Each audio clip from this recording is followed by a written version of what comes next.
बड़ी जो चीज़ है जिसके ज़रिए से भाईचारा भी जिंदा होगा और जिसके ज़रिए से हमारा हिंदुस्तान तरक्की करेगा, वो दो चीज़ें मैं समझता हूँ कि वो दो चीज़ें हैं। उसमें सबसे पहली जो चीज़ है वो एजुकेशन है।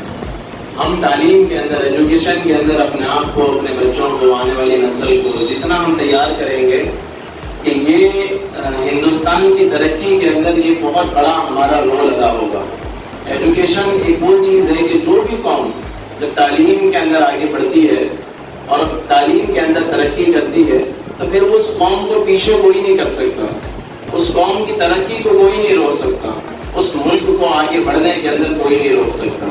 ये सबसे बुनियादी जो पहली चीज़ है वो है एजुकेशन और तालीम है। और दूसरे नंबर पर जो सबसे अहम चीज़ है, चूँकि आने वाला जो दौर है ये चैलेंज का दौर है और बहुत सारे चैलेंजेस हमारे सामने हैं और सिर्फ अगर एजुकेशन हमारे पास है और स्किल डेवलपमेंट के ऊपर हमने निगाह नहीं डाली और उस पर हमने अगर मेहनत नहीं की, क्योंकि सारा सिस्टम मशीनरी पर कन्वर्ट होने वाला है, ड्राइवरलेस कार आ जाएगी। हम देखें जिस तरह से कंस्ट्रक्शन अभी हो रहा है, आने वाले दौर के अंदर कंस्ट्रक्शन इस तरह से नहीं होने वाला है।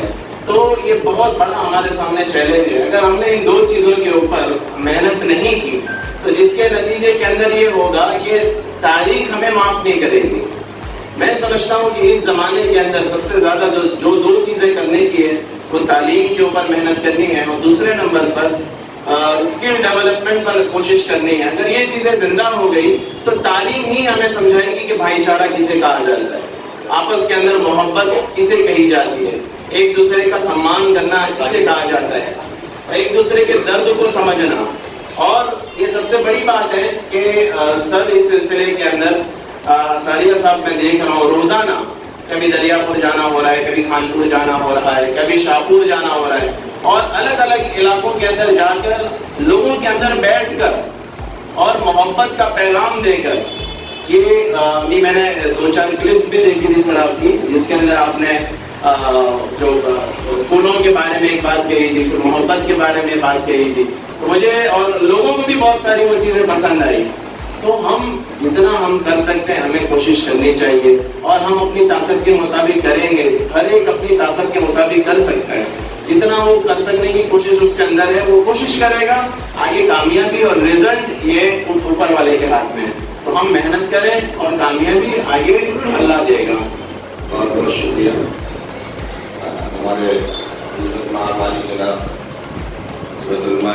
गुजरात के सेक्रेटरी प्रोफेसर डॉक्टर साली साहब, असलम साहब और अब्दुल साहब और हमारे कमिश्नर सर से तशरीफ फरमा मैं आपका स्वागत करता हूँ, इस्तेमाल करता हूँ। और जो बात अभी आपके सामने कही गई एजुकेशन के बारे में, अंसारी साहब ने इस देश भारत के बारे में और भारत के इतिहास के बारे में और यहाँ की मिट्टी के बारे में, उसके सौगंध के बारे में, इस वक्त केरी का सीजन है, केरी मेरे ख्याल से कच्छ और गिर से ख़त्म होने के कगार पे है। आज भी अगर हम केरी के उन बागों में जाएंगे तो वहाँ से केरी की खुशबू आएगी, जबकि केरी तो टूट चुका है और बिल्कुल दरख्त खड़ा है। इस धरती की मिट्टी है जहाँ पर चावल की खेती होती है, वहाँ पर चावल की खुशबू आती है। जहाँ पर केरी के बाग होते हैं वो जिस किस्म की केरी होती है उसमें खुशबू नजर आती है। यही असल हमारे देश की पहचान है और यही हमारे देश की इलामत है और यही मोहब्बत है। मोहब्बत किसी शब्द का, किसी लफ्ज का और किसी वर्ड का मोहताज नहीं होता। अगर ये शब्द का, जबान का मोहताज होता तो गूंगे मोहब्बत नहीं करते, बहरे मोहब्बत नहीं करते, अपाहिज मोहब्बत नहीं करते। मोहब्बत की न तो कोई जबान होती है, वो एक जज्बात होता है, एक भावना होता है, एक हार्ट से जो इंसान जो कुछ कहता है वही मोहब्बत कहलाता है। ये धरती मोहब्बत की है, ये धरती प्यार और प्रेम की है, ये धरती सूफी संतों की है, ये धरती उन दीवानों की है जिन दीवानों ने फांसी के फंदे पर चूम करके अपने देश की आज़ादी का सपना देखा था और अपने बच्चों को यतीम किया था, अपनी बीवियों को उन्होंने बेवा किया था, लेकिन उनके सामने सर्वप्रथम देश था, देश का विकास था और देश की आज़ादी थी। और वो अंग्रेज जो ये कहता था, ऐ बादल तुझको जहाँ बरसना बरसना तुझको मेरी हुकूमत में, जिसके हुकूमत दौरे हुकूमत में सूरज गुरूब नहीं होता था, जब यही बोरिया पर बैठने वाले, चटाई पर बैठने वाले, यही गरीब किस्म के भारतीय और हिंदुस्तान में बसने वाले लोगों ने सर जोड़ करके बैठे और बैठ करके मोहनदास करमचंद गांधी को अपना कायद, अपना रहबर रहनुमा बना करके मुल्क के गोशे गोशे, चप्पे चप्पे में जब दौरा किया, अंग्रेजों के खिलाफ क्विट इंडिया तहरीक चलाई, हिंदुस्तान भारत छोड़ो आंदोलन किया, उसी अंग्रेज को जिसकी हुकूमत में सूरज गुरूब नहीं होता था, आज वो अंग्रेज कहाँ चला गया उसका पता नहीं चलता। आज उसके लिबास पहन करके लोग बैंड बजाते, उनका मजाक उड़ाते। यह तालीम, यह हिंदुस्तान की धरती, ये हमारी गंगा जमनी तहजीब, ये आपस का मेल मिलाप, आपस की मोहब्बत, आपस के रिश्ते, यही भाईचारा इस मुल्क को तरक्की के उरूज और कमाल तक पहुंचा सकता। इतिहास बनना चाहते हुए साहब का वक्त बहुत कीमती है, रथ यात्रा का समय है, कदम कदम पे उनको एक एक मिनट उनका कीमती है। उनके इस कीमती वक्त में से थोड़ा सा बड़े अदब के साथ गुजारिश करके एक बात कह के मैं अपनी बात को विराम दूंगा और मुकम्मल कर दूंगा कि जब मेरा देश, यही भारत देश जब गुलाम हुआ था तो हम फिरकों में, हम छोटे छोटे रजवाड़ों में और छोटी छोटी इकाइयों में बटे हुए थे। हमारे इख्तिलाफ को और हमारे बंटवारे को और हमारे दिलों के भेदों को अंग्रेजों ने पढ़ा और पढ़कर इस देश के 1601 से लेकर के यहाँ से लेकर कश्मीर से कन्याकुमारी तक और कामाख्या से लेकर के आपके चेन्नई से लेकर मद्रास को सरजमीन तक कब्जा कर लिया था। लेकिन जब भारतीयों ने समझा कि इस सब में आपस के इख्तिलाफ हमारा नुकसान है, जब हम सर जोड़ कर बैठे, अंग्रेज को जाना पड़ा और हमारा देश आज़ाद हुआ। जमीयतुल्लाह, जिस तंजीम, जिस ऑर्गेनाइजेशन के दावत आप तशरीफ लाए हैं, मैं आपका दिल की गहराइयों के साथ इस्तेकबाल करता हूँ, धन्यवाद करता हूँ। पुलिस का प्रशासन का जो काम, मैं आपको सही बताऊं, इस्लाम की तालीमात अगर आप पढ़ें तो जो काम पुलिस अधिकारी करते हैं वो असल में इस्लामी तालीमात। वो लाश जो बेगौरव कफन नाले में, पटरियों पे, कीचड़ में, गटर में न जाने कहाँ होते हैं, जिसका कोई वारिस नहीं होता, उसके वारिस ही पुलिस ही अधिकारी लोग होते हैं। बदबू वाले उन लाशों को निकाल करके उनके धर्म कर्म के मुताबिक उनका क्रियाकर्म करना, आखिर मुसलमान करके अगर मुस्लिम है तो उसको कब्रिस्तानों तक पहुंचाना, हिंदू है तो उसका श्मशान तक ले जाना, ये तमाम के तमाम चीज इन्हीं अधिकारियों, ईमानदार अधिकारियों के जरिए होता है। यकीनन ये लोग मुबारकबाद के मुस्तहिक है। मैं धन्यवाद करता हूँ। आप जैसे लोग जब तक इस बिरदगी पर और इस शहर में, इस नगर में और इस देश में, जब तक आप जैसे जिनको जज्बात और ख्यालात और एहसासात की तर्जमानी करने वाले मौजूद रहेंगे, हमारे देश में तरक्की होगी, तरक्की की गंगा बहेगी। और छोटी मोटी बातें आपस में हर घर में होती है, ऐसे इतने बड़े देश में जहाँ 125 करोड़ लोग बसते रहते हो, होती है, हो जाया करती है, आंधी तूफान आते ले जाते हैं, लेकिन आप जैसे लोग यकीनन हमारे देश के लिए उन्नति और तरक्की की मिसाल है। मैं आपको बहुत बहुत इस उम्मीद के साथ कि मैं आखिरी बात अब न कुछ करके मैं इतना कहूँगा, आप हमारे यहाँ तशरीफ ला पधारे और आपने हमारे सामने, जो आपके सामने लोग हैं, ये हर इलाके के एक जिम्मेदार है। ये 1000, 100, 200 आदमी है, लेकिन असल में ये 1000, 2000 आदमी आपके बीच बैठे हुए हैं। ये टीम है इस वक्त आपके सामने। आप इस वक्त टीम को मैसेज देने वाले हैं जो पूरे स्टेट से पूरे हिंदुस्तान तक हमारा एक यूनिट है जो एक सीने के जरिए से दूसरे तक पैगाम मैसेज पहुँचता है। बहुत बहुत शुक्रिया, धन्यवाद। इन्हीं बातों के साथ शुक्रिया।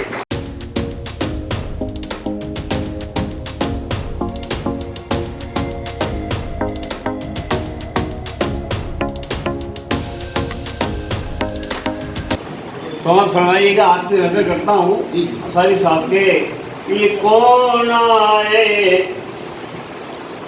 दफ्तरे जमीयत निकल गया है यहाँ का मौसम। ये कौन आए दफ्तरे जमीयत निकल गया है यहाँ का मौसम। सलामी सबकी है दुआ भी, सलामी सबकी है दुआ भी, संवर गया है यहाँ का मौसम, संवर गया है। जमीयत उलमा में आ पाए तो 4 चांद लग गए हैं। जमीयत उलमा में आ पाए तो 4 चांद लग गए हैं। सारी साहब अहमदाबाद में आप आए सुधर गया है यहाँ। एक कौन समझेगी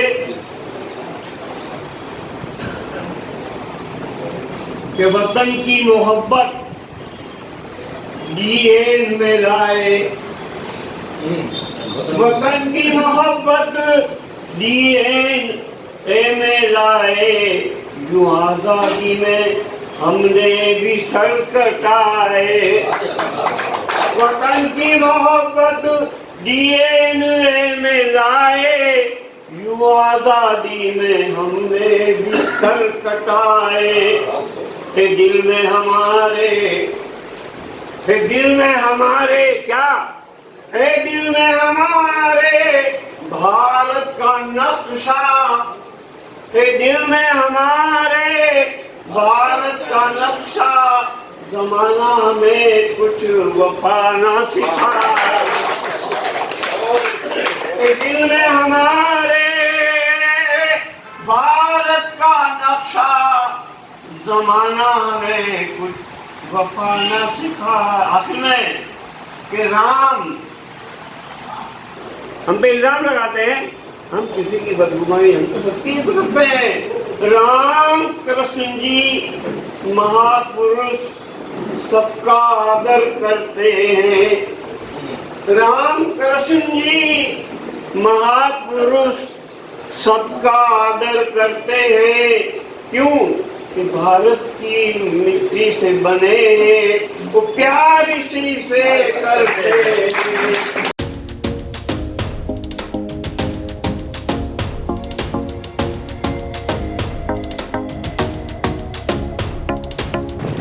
जमीयत उल-हिंद के इस कार्यक्रम में मंच पे हमारे साथ बैठे हमारे सम्मानीय मौलाना साहब, इंस्पेक्टर अंसारी साहब, हमारे इस क्षेत्र के डीसीपी श्री जयदीप सिंह जाडेजा, यहाँ पे जो उपस्थित हैं काफ़ी पुराने लोग, हमारे उलमा साहब, मौलवी साहब और सभी हाज़रीन को मेरा सलाम है और मेरा सलाम कबूल करें।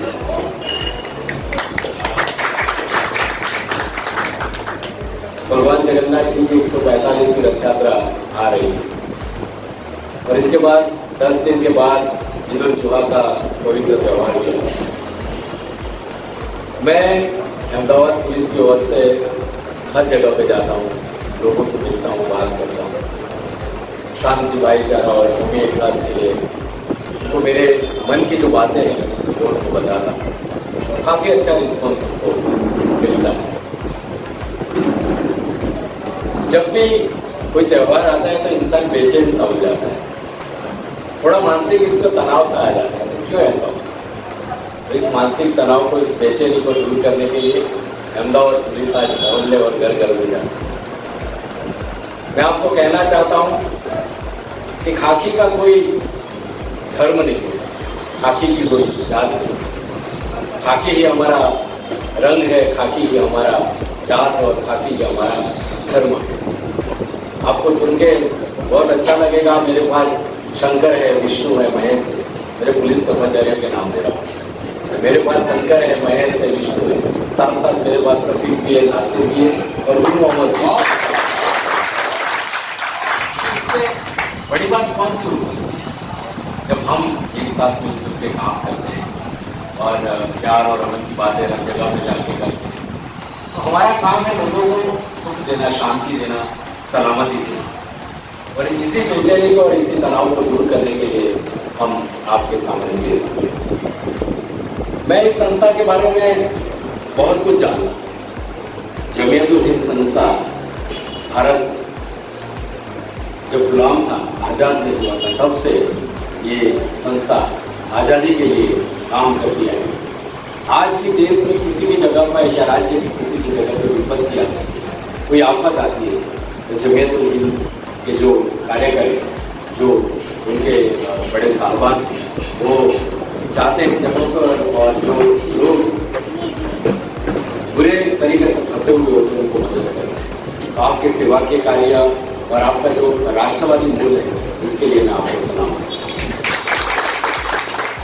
हमारे देश में कई कई ज्ञाति, कई धर्म, कई जाति के लोग रहते हैं। हमारा खान पान भी अलग है, हमारी बोली भी अलग है, हर क्षेत्र में हम देखें तो हमारा पोशाक भी अलग है। फिर भी हम पूरे विश्व में जाने जाते हैं हमारी एकता के लिए। हिंदुस्तान इस एकता की वजह से दूसरे देशों से एक अलग तय करा। मेरे हिसाब से सबसे अच्छा आदमी कौन होता है? जो लोग अच्छा काम करते हैं, अच्छे विचार रखते करते हैं, वही सही इंसान है। कोई जाति धर्म से इंसान पहचाना नहीं जाता, उसके कर्म से पहचाना जाता है। मैं मौलाना साहब अपनी भारत की संस्कृति की बात करूंगा, मैं नई पीढ़ी को भी बात करता हूँ कि हमारा कल्चर क्या है। कि मंदिर में जब घंटी बजती है, रात को मंदिर में जब घंटी बजती है तो बूढ़ी माँ घर के अंदर तहज्जुद पढ़ती है। रात को मंदिर में जब घंटी बजती है तो बूढ़ी माँ घर में तहज्जुद पढ़ती है। और असर के टाइम पे अजान नमाज सुनकर, असर के टाइम पे अजान नमाज सुनकर कनगढ़ पर राम दुलारी अपने मटके अपने सर पे मटका रहता है। ये हमारा भारत का कल्चर है। आपने गंगा जमुना तहजीब की बात की, ये कल्चर है। इंसान को जीवन में क्या चाहिए? सुख शांति चाहिए और तरक्की चाहिए। हम देखो नदी बहती है, नदी कभी अपना खुद का पानी कभी नहीं पीती। आप तो बहुत बड़े ज्ञानी लोग हैं, मैं छोटी सी बात करता हूँ, नदी अपना पानी कभी नहीं पीती, पेड़ अपने फल कभी नहीं खाते, फूल अपने लिए कभी खुशबू नहीं बनाते। इंसान अपने लिए कुछ करके जब खुश होता है तो उसके लिए वो अच्छा पाया जाता है। लेकिन सबसे अच्छी बात यह है कि अपने कामों की वजह, अपने विचारों की वजह से कोई और खुश हो जाए तो इससे बढ़िया चीज। तो ये छोटी छोटी बातें हम आपके बीच में लेके आते हैं। उम्मीद करता हूँ आज हम लोग रिहर्सल में निकले थे हमारे हुकूमत साहब के साथ। पूरे इलाके में जबरदस्त स्वागत हुआ। हिंदू दोनों ने बहुत जबरदस्त स्वागत किया। ये माहौल हमारा अहमदाबाद शहर में बना है क्योंकि बहुत टाइम के बाद त्योहार का मौसम आया है। हमने जो 2 साल गुजारे वो हम सब जानते हैं, घरों के अंदर बंद दरवाजों में गुजारे। कोरोना की महामारी इस तरीके से आई कि लोग अपनों को भी मिल ना पाए। जब हमारे अपने बिछड़ गए तो उनका मुंह तक हम देख नहीं पाए। ऐसी सिचुएशन में अहमदाबाद पुलिस आपके बीच में काम करती है। आपकी घर की जिम्मेदारी समझ के छोटी छोटी चीज़ें घर पे पहुंचा देते। अगर कोई इंसान की डेथ हो जाती थी तो कोई आता नहीं था स्मशान तक पहुँचाने तक, कब्रिस्तान तक पहुँचाने तक, तब अहमदाबाद पुलिस अपने जीव की परवाह किए बिना वो ये सब किया करते। ऐसे सिचुएशन में अहमदाबाद पुलिस से काम किया। बहुत अरसे के बाद जब ये त्यौहार आया है और इसके बाद ये दूसरा त्यौहार आ रहा है तो आप सभी लोग मेरी गुजारिश है कि हमारी ये कैपिटल रहता है अहमदाबाद और हमारे व्यापार रोजगार जो भी है अभी खूब अच्छी तरीके से चल रहा है। 2 साल हमने काफ़ी कठिन परिस्थिति में गुजारे। यही शांति का माहौल बना रहे, हमारी शांति का पैगाम आप लोगों तक पहुँचाए। और ये जो दोनों त्यौहार हैं हम हर्षोल्लास से एक दूसरे के हाथ में हाथ मिला के कंधे से कंधे मिला के उसको पूरा हर्षोल्लास से उसको उठे। ये मेरी आपसे ख्वाहिश है और मुझे पूरी उम्मीद है कि आप इतने ज्ञानी लोग यहाँ पे बैठे हैं तो आप फोन में ये भाईचारा और कौमी इखलास की बात जरूर जाके करें। हमने कौमी एकता की शुरुआत के लिए लोगों को आह्वान किया कि ब्लड डोनेशन कैंप किया जाए, तो दोनों कौमों ने हमें बहुत सपोर्ट किया। और आपकी जानकारी के लिए बताऊँ मैं 1000 यूनिट जितना ब्लड हमने जगन्नाथ मंदिर में और रायफल जगन्नाथ मंदिर में मौलाना साहब आए, कई लोग आए, उन्होंने अपना ब्लड दिया, रायफल क्लब को भी ब्लड दिया। इसके साथ हमने नई पीढ़ी को हमारे साथ जोड़ने के लिए, लोगों के साथ जोड़ने के लिए क्रिकेट मैच का आयोजन किया और बहुत अच्छे माहौल में करीबन 10,000 जितनी संख्या थी पब्लिक की इस माहौल में और बिल्कुल शांति से पूरी क्रिकेट टूर्नामेंट हमारा आज 2 दिन बाकी है जगन्नाथ जी की रथ यात्रा आने पर। ऐसे वक्त में आप अपने हर क्षेत्र में, हर मोहल्ले में लोगों को ये शांति का पैगाम बनाए रखें। इसके बाद ईद उल जुहा का भी हमारा पवित्र त्यौहार है, उसको भी हम अच्छी तरह से मनाएं। यही कहने के लिए मैं आपके पीछे आया था। आपने यहाँ जो हमारी हैसियत है उससे ज़्यादा उनको सम्मान दिया। हमारा स्वागत किया, इसलिए मैं अहमदाबाद से पुलिस के और से आपका काफ़ी शुक्रगुजार हूँ। काफ़ी कुछ जगह पे मैं जाता हूँ तो मैं सभी को यही बोलता हूँ कि जीवन के अंदर सबसे बड़ी चीज़ क्या है, इंसान क्या चाहता है, शांति चाहता है। तो शांति कैसे मिलती है? तो हमको दो शब्द दिए, माफ़ी। तो मैं हर जगह पर बताता हूँ कि जिंदगी को हमने कुछ इस तरह आसान कर दिया, किसी को माफ़ करने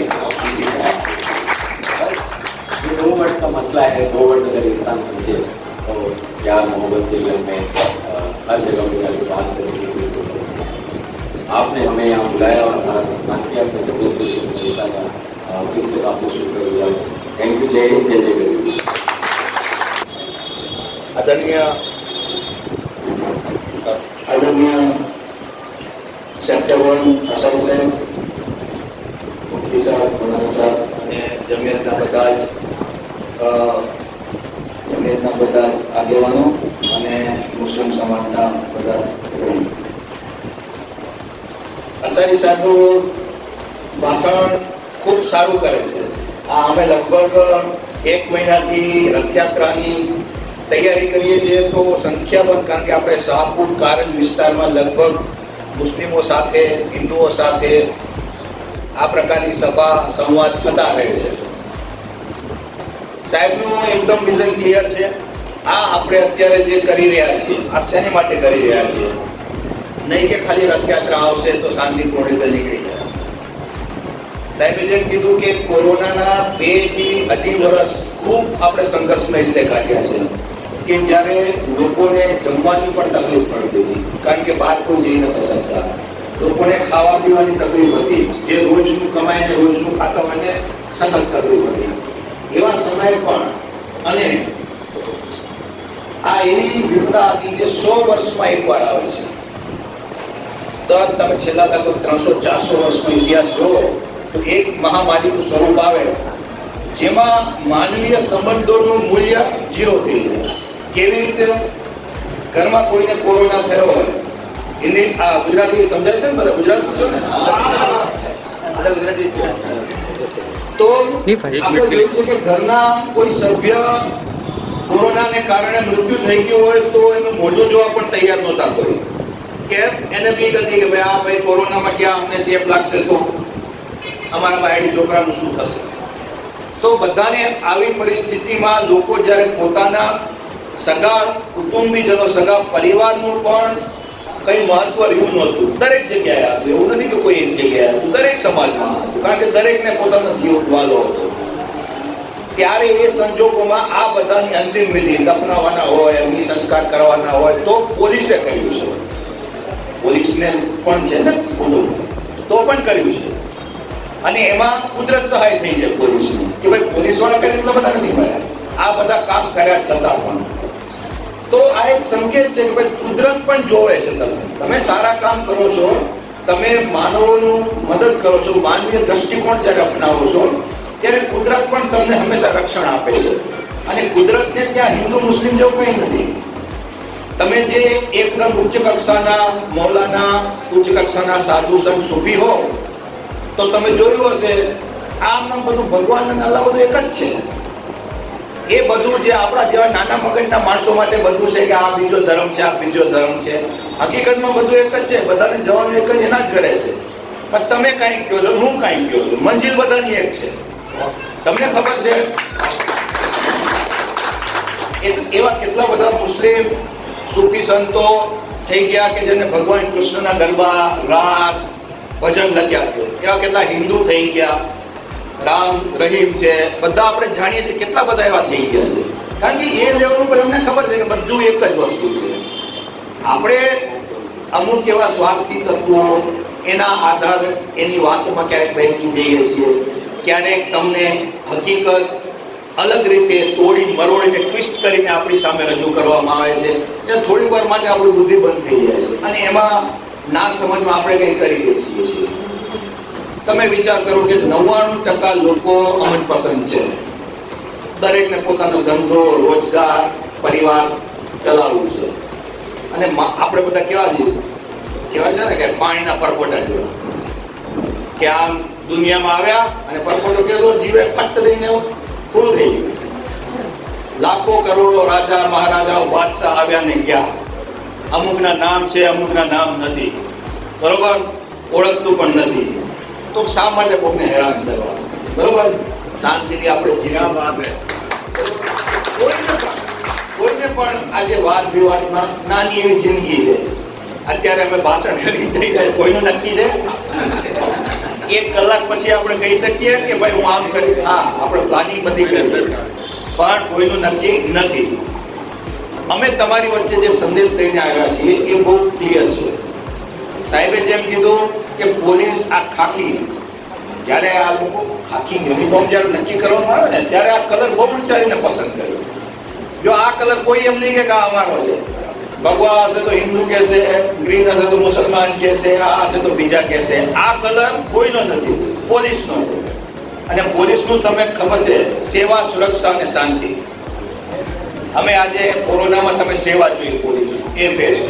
જ્યારે દંગા થતા હોય ત્યારે તમે પોલીસનું કામ તમને સુરક્ષા આપો કે ભાઈ કોઈ તમે તમારા ઘરમાં બેસો, તમારા ઘરની બહાર પોલીસ ઊભી છે રક્ષા કરવા. તમારે કાંઈ કરવા જરૂર નથી, અમે ઊભા છીએ, અમે અમારા ઘર બહાર છોડીને ઊભા છીએ. બરોબર, શાંતિ આપવાની. અને જ્યારે શાંતિનો સમય છે ત્યારે તમે લોકો તમારા કામ ધંધા રોજગાર કરો, રોજીરોટી કમાવો અને તમારો પરિવાર ચલાવો શાંતિ. અમારો આ જ ઉદ્દેશ છે. અમે કેમ અત્યારે બધી જગ્યાએ ફરી રહ્યા છીએ? કારણ કે અત્યારે ઘણું બધું એવું ચાલી રહ્યું છે. બરોબર, નથી તમે કર્યું, નથી અમે કર્યું, તેમ છતાં આપણે બધા ડિસ્ટર્બ થઈ ગયા છે. તો અમે તમારા વચ્ચે એવો સંદેશો લઈને આવ્યા છીએ કે આપણે જ્યાં રહીએ છીએ આપણે એ જોવાનું છે. ધારો કે આપણે એટલા લેવલે વાત કરીએ શાહપુર અને કારંજ વિસ્તાર. ધારો કે આપણે બધા શાહપુરના શું, કારંજના શું, જે વિસ્તારમાં શું, આપણે આપણા ઘર પાસે રહીએ છીએ, અહીંયાથી રથયાત્રા પસાર થાય છે, ક્યાંય તાજિયા પસાર થાય છે. દરેક ધર્મના આપણે તહેવારોનો દેશ છે અને આપણે તહેવાર પ્રિય પસંદ કરીએ છીએ, ઉજવણી કરવા આપણે બધું કરીએ. કોઈ એવા વ્યક્તિઓ આપણી વચ્ચે ના આવી કે જે માહોલ ખરાબ. અમે સાહેબની પ્રેરણાથી જ અમે યુથ કમિટી પણ બનાવી. ધારો કે આ બધા વડીલો છે, બરોબર, વડીલોની સાથે યુવાનો બેસતા નથી. આજે સમાજ બદલી રહ્યો છે બધી જગ્યાએ कि यंग लड़के आपके बीच में नहीं बैठते, उनको आपकी बातें बकवास लगती है कि क्या एक किसी भी बातें करते रहते. तो हम लोग उनसे भी डायरेक्ट कांटेक्ट कर रहे हैं. 30 साल के नीचे से हमने यूथ कमेटियां बनाई है और ऐसा नहीं लड़के लड़कियां सबकी बनाई है, क्योंकि हमारे घर में 20-50% तो लेडीज ही हैं. सबके माँ है, बहन है, बीबी है, बच्ची है, सब है. तो हम एक ये आइडिया लेके चल रहे हैं कि भाई घर में अगर आदमी है तो औरत भी है, सबका इक्वल वैल्यू है, कोई ना ऊपर है कोई ना नीचे है. तो हम उनसे भी जुड़ना चाहते हैं. वडीलों के साथ तो हम शांति समिति के जरिए जुड़े हुए हैं. तो हम लोग हर एक तबक्के में आपसे जुड़ रहे हैं. हम लोग सामने से हाथ बढ़ा रहे हैं, आप आगे आइए, हमसे जुड़े. हमसे दूरी करने का कोई मतलब नहीं. हम लोग आपके साथ हैं और आपने कोरोना में देखा ये सबका काम. हमने ये कभी नहीं सोचा कि ये मुस्लिम है, ये हिंदू है, कि देखने के बाद. मैं आपको बताऊं, मैं बड़ौदा में था, मैं डीसीपी क्राइम ब्रांच था, 3.5 साल बड़ौदा में था. यहाँ पे कोई बड़ौदा में तो पूछिएगा. हमने वहाँ पे भी जहाँ कोई पूर्वी, वहाँ तो पानी का बहुत प्रॉब्लम है. विश्वामित्री में बहुत पानी आ जाता है तो पूरे बड़ौदा में पानी भर जाता है. उस टाइम जहाँ पे 2 व्हीलर 4 व्हीलर नहीं जा सकता था, हम लोगों ने डंपर से लोगों के घर खाना पीना पहुंचाया. और हमने कभी भी नहीं देखा. कुछ असामाजिक तत्वों ने जब सीए के वो हुए थे तब बड़ौदा में भी हुआ था. लेकिन पुलिस कितनी निष्पक्ष कामगिरी करती है, मैं आपको एक उदाहरण, आप ये बात वेरीफाई कर सकते हैं. बड़ौदा में आपके कोई भी जो सगे वाले हो तो उनसे आप पूछ लीजिएगा जमीयत वाले से. फिर वहाँ पे जो पानी गेट मस्जिद के मौलवी है उनसे भी पूछ लीजिएगा. वहाँ पे पत्थर मारा हुआ तो हमने वहाँ से एरिया से 5-7 लड़कों को उठाया. 5-7 लड़कों को उठाया. रात को लगभग 1:30-2 बजे तक पूरी इंक्वायरी चलती रही और उनमें से जो बच्चे इनोसेंट थे, जो लड़के इनोसेंट थे, उनको 4 को हमने वापस कर दिया। वरना जनरली ऐसा क्या होता है कि भाई नहीं होती उसको पुलिस डाल देती है ना, ऐसा है, सब लोग मानते हैं कि भाई इनको संख्या बतानी। वो 4 बच्चों को हमने वापस घर भेज दिया कि इनका कोई रोल नहीं है किसी भी कार्यक्रम में। पूरे बड़ौदा के मुस्लिमों ने इसको अप्रिशिएट किया और जो वाकई गुनहगार थे जिन्होंने किया था उनको वो सामने से हमें मदद की। सभा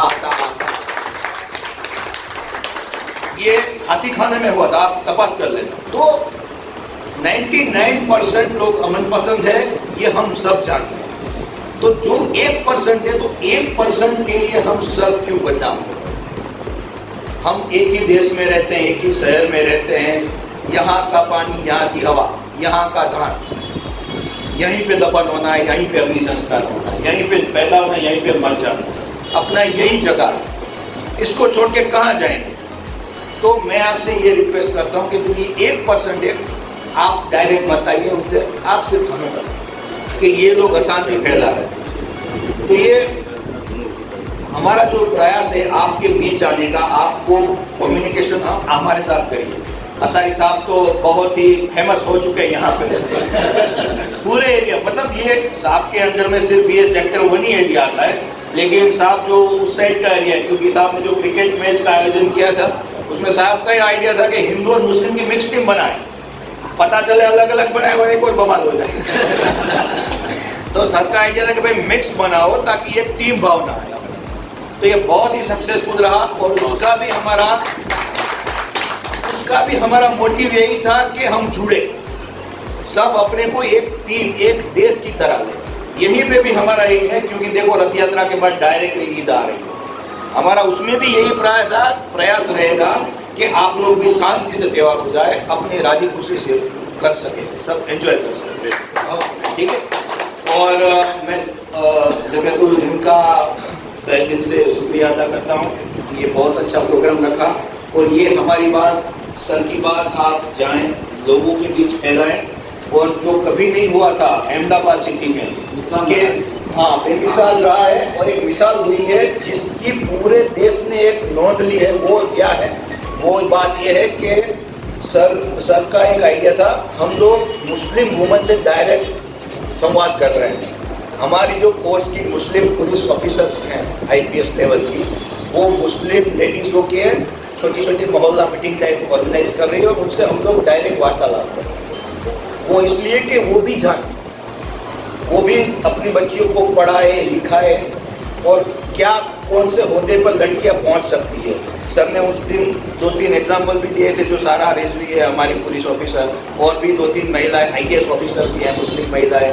तो हम लोग ये एक संदेश देना चाहते हैं कि आप आइए, जुड़िए हमारे साथ, कम्युनिकेट करें और शांति से हमारा त्यौहार हो, सब हम लोग हर्षोल्लास के साथ करें। बाद में ईद भी है, हमको भी शांति से, ये हमारा प्रोग्राम पूरा अभी चलने वाला ही है, क्योंकि अब कोरोना पूरी तरह से जा चुका है और सब लोग कमाने में, पैसा बनाने में है और फिर उजवनी करने में सब मशगूल होने वाले हैं। तो अगर शांति से, भाईचारे से होगा अपना ये सब कार्यक्रम तो सबको मजा आए। ठीक है, thank you very much.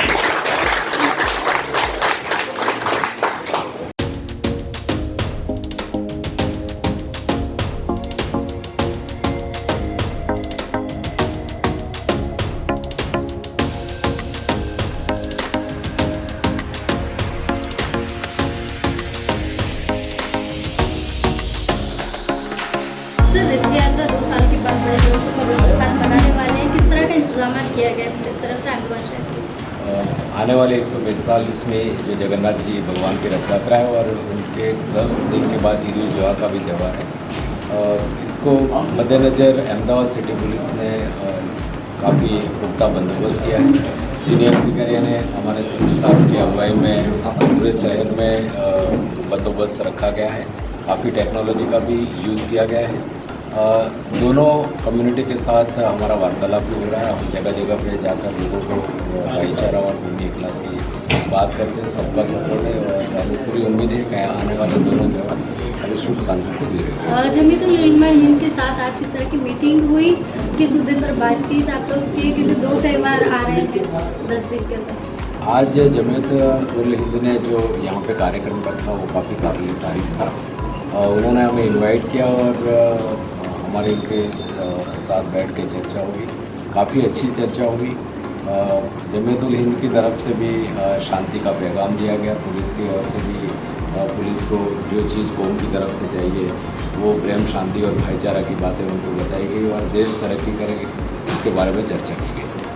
Sir कितने पुलिस दस्ते को बुलाया गया है रथ यात्रा के लिए? अभी तो करीबन 25,000 के आसपास पुलिस दस्ता पूरे अहमदाबाद शहर में तैनात है और उनके ऊपर डीसीपी और एडिशनल सीपी सिटी के उहदे वाले सभी सीनियर अफसर हैं। Thank you. सर रथ यात्रा और ईद उल जुहा के ताल्लुक से आज मीटिंग रखी गई जमीयत उलमा के ऑफिस पर। लोगों को समझाने की बात थी और दोनों तरफ से ये है कि चाहे त्यौहार होता है, चाहे रथ यात्रा हो चाहे ईद उल जुहा हो, ये देश ऐसा है कि जहाँ हर तरह के लोग रहते हैं। और अभी तक तो हम इस देश में बचपन से देखते आ रहे हैं, कभी हिंदू दिवाली हो कि होली हो, ईद हो कि बकरीद हो, सब लोग मिलकर एक साथ मनाते आए हैं और वो माहौल कायम रहे। ज़्यादा से ज़्यादा जो थोड़ी बहुत कमी आई हो वो दूर हो, इसके लिए कोशिश की जाए, यही लोगों से बात की गई। और माहौल इतना अच्छा था और आज भी इतना अच्छा माहौल है, इंशाल्लाह बहुत अच्छे ढंग से दोनों त्यौहार हो। आज कहाँ के पुलिस अफसरान को आप लोगों ने दावत दी थी? देखो तो देखिए, ये पूरे शहर का मामला है। जैसे हमारे अंसारी साहब हैं, रेंज 1 में है ना, रेंज 1 सेक्टर 1 में है IGP, हमारे DC साहब हैं, ये हैं, इन लोगों के जितने भी पुलिस स्टेशन आते हैं अंडर में। और ये तो एक लिमिट बनाई हुई है। हमारा पैगाम तो पूरे शहर के लिए है, पूरे गुजरात के लिए। कहीं भी इस तरह की कोई गड़बड़ नहीं होनी चाहिए कि जिससे शांति का भंग हो और लोग परेशान हो। त्यौहार खुशियाँ मनाने के लिए होता है, रोने के लिए नहीं होता। इसे कोशिश ये करें कि अगर आंसू भी निकले तो खुशी आए। सर रथ यात्रा के दिन किस तरह से इस्तकबाल किया जाएगा रथ यात्रा का मुस्लिम कौम की तरफ से? वो तो हर साल जिस तरह होता है उसमें जगह लोग स्वागत करते हैं, शरबत पिलाते हैं, पानी पिलाते हैं, वो इस बार भी रहेगा, उसमें बात नहीं आएगा हर त्यौहार। और यही नहीं, अब में डाकोर जाते हैं लोग, हमारे वहाँ मदनी नगर जमीयत का है, वहाँ भी स्टॉल लगवाते थे कि भाई लोगों के लिए चाय नाश्ता पानी का बंदोबस्त करो। यहाँ जी सर, जिस तरह से माहौल क्रिएट हुआ है, थोड़े अनबन मतलब कहीं ना कहीं कुछ ना कुछ होते रहता है, तो उसके लिए आप लोग जमीयत की तरफ से इस तरह की अपील करें? देखो, तो घर में 2 भाई भी लड़ते हैं, इतना बड़ा देश है, दुनिया में तो होता ही रहता, उसको रोक नहीं सकता कोई। लेकिन वो बड़ा स्वरूप न ले और लोगों से पर्सनल बनकर वहीं ख़त्म हो जाए, वो कोशिश हमेशा जमीयत की रही है और उसमें जमीयत को बहुत हद तक कामयाबी मिलती रही है।